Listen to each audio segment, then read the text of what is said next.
La Friperie de la Côte soutient une initiative pour de l'aide humanitaire en Afrique.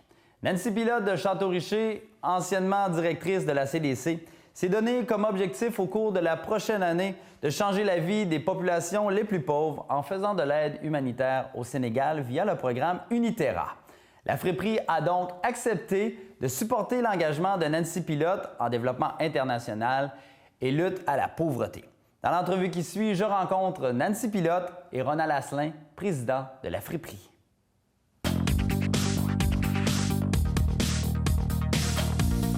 Écoute, tu t'apprêtes à faire un grand voyage bénévole. Parle-moi un peu de tes motivations à aller en Afrique, vraiment pour faire de l'aide humanitaire. Écoute, Maxime, ça fait plusieurs années que c'est un projet, un rêve que j'ai. Je suis déjà allée au Sénégal, à Dakar, il y a 17 ans, aller terminer les études universitaires. J'ai eu la piqûre du pays, j'ai eu la piqûre du continent. Et j'ai eu la piqûre de la forme d'entraide qu'on appelle la coopération internationale, le développement international. J'ai une fille qui a maintenant 15 ans. C'était clair que je ne pouvais pas repartir tout de suite, mais dès que j'ai eu l'occasion, c'est-à-dire de déposer mon curriculum vitae au CECI, le Centre d'études et de coopération internationale, pour le programme Uniterra, là, ça partait, là, le projet, là, sérieusement. Alors, ça s'est passé au mois de septembre. J'ai passé des entrevues et je pars le 24 janvier prochain. Pour moi, c'est vraiment quelque chose qui va contribuer à me réaliser moi-même, très égoïstement. Et par mon expérience, par qui je suis, j'espère contribuer au développement dans le pays à la hauteur de ce que je serai capable de réaliser. On parle d'aide humanitaire au sens large, mais qu'est-ce que tu vas faire exactement? Est-ce que tu en as une idée? Bien oui, j'ai une idée. Il y a beaucoup de flou encore, je dois t'avouer, mais j'ai quand même une très, très bonne idée. Moi, j'ai postulé pour un poste qu'on appelle conseillère en management économique des organisations. Alors, je vais être conseillère au niveau d'un organisme qui s'appelle l'URAC, l'Union des radiodiffuseurs associatifs et communautaires du Sénégal. Un beau petit clin d'œil, d'ailleurs, avec la radio communautaire, avec la télévision communautaire, comme la télé d'ici. L'importance des radios communautaires au Sénégal est vraiment, vraiment, vraiment très importante. La manière de communiquer avec les populations rurales reste encore la radio. Alors, on s'imagine assez bien des petits postes de radio communautaire qui sont postés dans les 14 provinces du Sénégal et qui diffusent, même si c'est à courte onde, vont diffuser et les gens dans la communauté vont avoir leur petit radio avec une batterie et ils vont écouter les messages. Alors, si on a un message de sensibilisation, d'éducation populaire et de partage de connaissances au niveau du gouvernement et tout ça, ça va être vraiment un des médiums les plus utilisés pour passer les messages. Mon rôle là-dedans, ça va être de voir à développer avec l'organisme des façons d'être plus efficients, d'être plus efficaces, de rejoindre plus leurs membres et de rejoindre plus la communauté. Le programme Uniterra en entier vise à supporter le développement économique. Il ne donne pas de l'argent directement, il envoie des coopérants comme moi qui ont des expertises dans des champs d'activité spécifiques et on vient vraiment en soutien au développement économique, à l'autonomie économique des micro-entreprises au Sénégal, particulièrement en soutien aux femmes et aux jeunes. Là aussi, on est en compagnie de M. Asselin parce que la Friperie de la Côte, on sait que votre mission, c'est de donner, mais vous donnez également pour supporter la mission de Mme Pilote. Oui, nous sommes très heureux à la Friperie d'avoir trouvé un beau gros 1000 piastres à envoyer à Uniterra, l'organisme justement qui travaille avec Nancy. Mais on l'a donné aussi parce que Nancy, moi je la connais, pour avoir travaillé avec elle à la CDC. On sait que c'est une fille dynamique, c'est une fille unique, elle est généreuse de son temps. Elle a la parole facile, on vient de le voir. Alors, toutes ces qualités-là, pour moi, c'est extraordinaire et je pense que c'est un modèle à envoyer dans un pays où on peut aller faire de la mission. Alors, on aide, et j'irais jusqu'à dire à Nancy, si jamais cette année, tu as un besoin particulier, tu pourras peut-être encore frapper à la porte de la Friperie on va essayer de garder une oreille ouverte à tes propos. Maintenant, ce que je connais de Nancy, que j'aime beaucoup, c'est que elle s'est engagée à donner une année de sa vie pour aller aider des gens qui ont besoin, des femmes qui sont oubliées, je dis bien le terme. Et ça, je trouve ça fantastique, surtout dans l'année de ses 50 ans.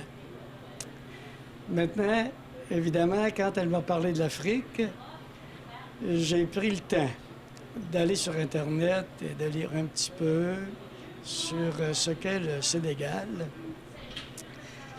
Et je me suis arrêté, imaginez-vous, au drapeau sénégalais. Sur le drapeau sénégalais, il y a une petite étoile. Elle est verte à 5 pointes. Le peuple sénégalais explique le vert de cette petite étoile par l'espoir, tout espoir qu'un peuple peut se donner. Et les 5 pointes représentent les 5 continents, c'est-à-dire qu'ils sont ouverts à avoir des relations, des communications avec le monde entier.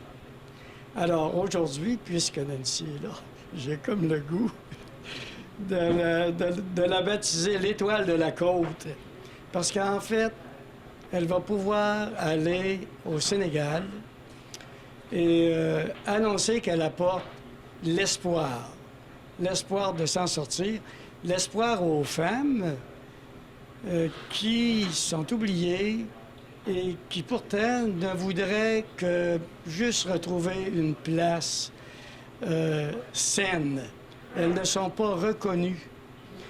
Donc, deuxièmement, elle va pouvoir aussi leur dire que son Canada, son Québec, sa côte de Beaupré sont aussi ouverts au monde, au continent. La preuve, c'est qu'elle est là, avec elle, ces femmes-là, au Sénégal.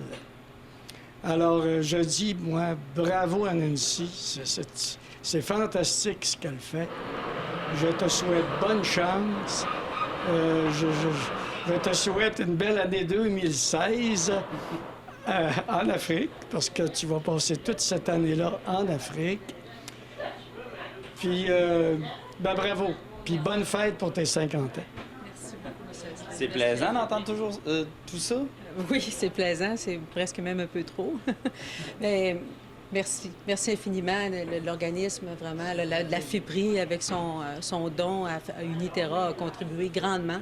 J'avais un objectif qui est fixé par Uniterra. Chaque coopérant qui part, on est environ 600 par année, à partir dans 15 pays différents sur les 3 continents.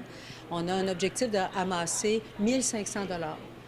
Pas pour nous, vraiment pour le programme Uniterra qui est réinvesti avec vraiment beaucoup là, de soins. Absolument. Grâce à la friperie, l'objectif a été atteint assez rapidement avec d'autres membres de la famille, des amis, tout ça qui ont contribué. Vous allez avoir hâte de partir? Oui, j'ai hâte de partir. Je passe par toutes les émotions. Je suis fébrile. Je suis excitée, je suis heureuse. Ça a été beaucoup de travail. Louer la maison, les assurances, on ne peut pas s'imaginer, les vaccins, l'ambassade, etc. Ça n'arrête pas. Il y a vraiment beaucoup de choses. C'est vraiment très proche. Alors, je vais partir vraiment très bientôt. J'ai le cœur un peu gros. J'apprécie tout ce que j'ai autour de moi, toutes les beautés qu'il y a autour de moi. Je m'en vais dans le bois faire de la raquette. Je dis, mon Dieu, j'aurais pas ça pendant un an de temps. Fait que ça me fait apprécier. Et je sais que là-bas, ça va être vraiment une découverte. C'est vraiment un autre monde. Et quand je vais revenir le 23 janvier 2017, je vais avoir un choc aussi. Moi, je vais avoir vécu beaucoup de choses qui sont vraiment très différentes d'ici, dans les valeurs, dans la culture, dans les codes sociaux, dans l'environnement, la religion, les senteurs, tout est différent. Et là, je vais revenir dans un monde qui va être resté un peu le même. C'est moi qui va avoir changé de monde. Je pense que ça va être un choc. Écoute, en terminant sur une note un peu plus sombre, je dirais, écoute, on sait tout ce qui s'est passé dans l'actualité à Ouagadougou, et on sait que tu t'en vas en Afrique, et d'accord, c'est une ville d'importance là-bas. Est-ce que ça te rend un peu nerveuse, insécure? Ça l'a mis une ombre sur la beauté de ce qui se passe comme projet de vie. C'est absolument indescriptible que le terrorisme existe et cet impact-là, la famille qui a été atteinte au lac Beauport, la famille Carrier, ça me touche. Si ça me fait peur, je dirais que ça me rend encore plus vigilante. On ne se le cachera pas, il y a un risque. Effectivement, il y a un risque. Comme tu viens de le dire, Dakar est quand même une très, très, très grosse ville. Ça peut arriver. Mais je me sens très, très, très bien encadrée. La priorité numéro 1 d'Uniterra et du CECI, c'est la sécurité de ses coopérants. Alors, dès le lendemain de l'attentat, la responsable de la sécurité internationale du programme Uniterra mentionnait qu'il ne remettait pas en question de poursuivre l'envoi de coopérants internationaux, mais qui allait resserrer les mesures de sécurité, comme par exemple un peu comme un couvre-feu le soir après 6 heures, de pas être dans des endroits qui pourraient être susceptibles d'attirer des terroristes. Ça, c'est rassurant pour toi?